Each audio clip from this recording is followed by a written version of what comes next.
There are moments in history where power doesn't just collapse, it shatters in the most humiliating way possible. May 1945 was filled with those moments. The Third Reich was crumbling, Berlin was in ruins, and the men who once commanded entire armies were now running for their lives. But what happened when some of the most arrogant Nazi elites tried to surrender to the Americans wasn't just a military encounter, it was a psychological demolition. These weren't desperate, broken men waving white flags. They arrived in polished luxury cars, dressed in perfect uniforms, still clinging to the illusion that rank and status would protect them. They believed they could negotiate, demand comfort, and even dictate terms. What they didn't expect was General George S. Patton. And what followed wasn't just rejection. It was one of the most brutal and satisfying moments of psychological warfare in World War II history. If you're into raw, unfiltered history like this, stories that go beyond the surface and show the real human drama behind global events, make sure to like the video, subscribe to the channel, and turn on notifications so you never miss an episode. Drop your thoughts in the comments too, because this one raises some serious questions about justice, power, and accountability. The collapse of power and the illusion of privilege. By the final weeks of the war in Europe, Germany wasn't just losing, it was disintegrating.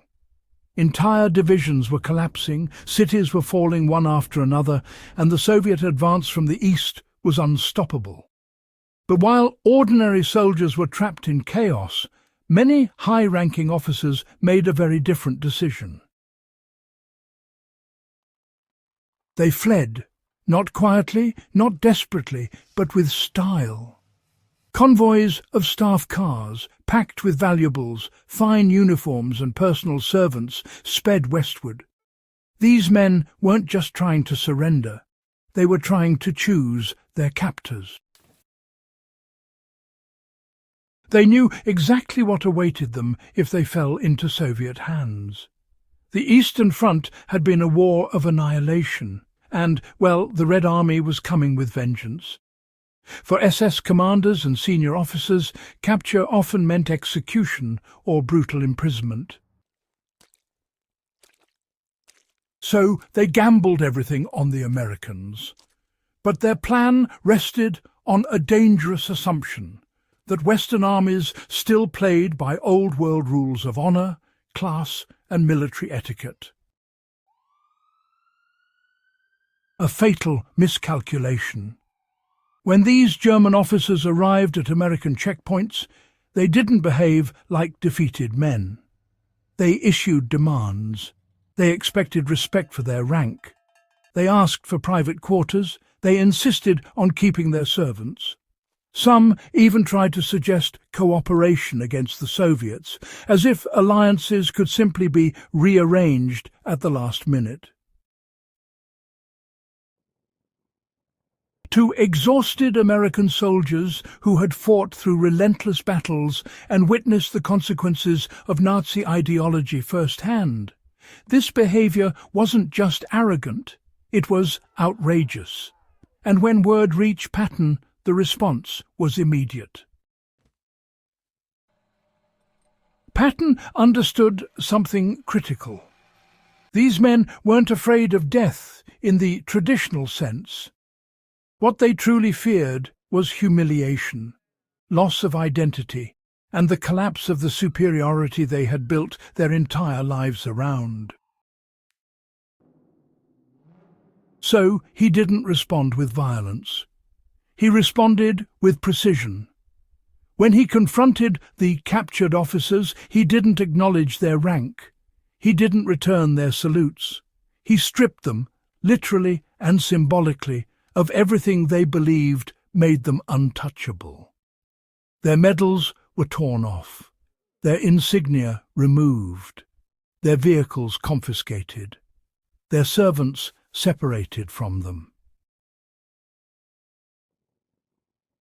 And then came the final blow.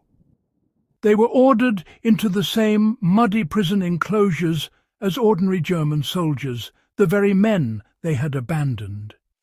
This wasn't just punishment. It was a complete dismantling of their worldview. The threat that broke them. Even then, one SS commander pushed back. He demanded better treatment, citing rights and military protocol. It was the last attempt to cling to authority. Patton's response was cold and direct. He made it clear that their survival depended entirely on American discretion, and if they continued to complain, he would personally hand them over to the Soviets. That wasn't just a threat, it was their worst nightmare. The effect was immediate. The arrogance vanished. The defiance collapsed. The same men who had once commanded fear across continents were reduced to silence. It wasn't force that broke them. It was fear, perfectly understood and expertly applied. Was it justice or revenge? This moment raises a powerful question. Was Patton's approach justified? On one hand, it can be seen as a necessary act of psychological warfare. These were men responsible for immense suffering, now attempting to escape consequences through status and manipulation. Stripping them of privilege ensured they faced reality. On the other hand, it challenges the idea of how victors should treat the defeated. Even in war, there are rules, expectations, and moral boundaries. But what makes this moment so compelling is that it sits right at the intersection of justice and raw human emotion. Patton didn't just defeat his enemy, he forced them to confront what they had become. Why this moment still matters. This story isn't just about World War II. It's about power, accountability, and, well, the collapse of arrogance under pressure. It shows how quickly authority can dissolve when it's no longer backed by force. It reveals how dangerous it is to believe you're above consequences. And it proves that sometimes the most effective weapon isn't violence. It's understanding exactly what your opponent fears most. For history enthusiasts, this moment offers something deeper than battlefield tactics. It's a study in psychology, leadership, and honestly, the human condition at its most extreme. Final thoughts. Patton's handling of the Nazi elite wasn't just strategic, it was symbolic. It sent a message that rank, power, and status mean nothing when stripped of accountability. And in that muddy prison yard, surrounded by the very reality they had tried to escape, the illusion of superiority finally died.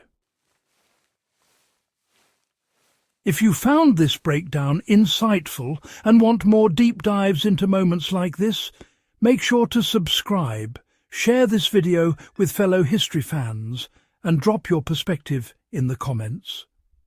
These stories deserve to be remembered and understood.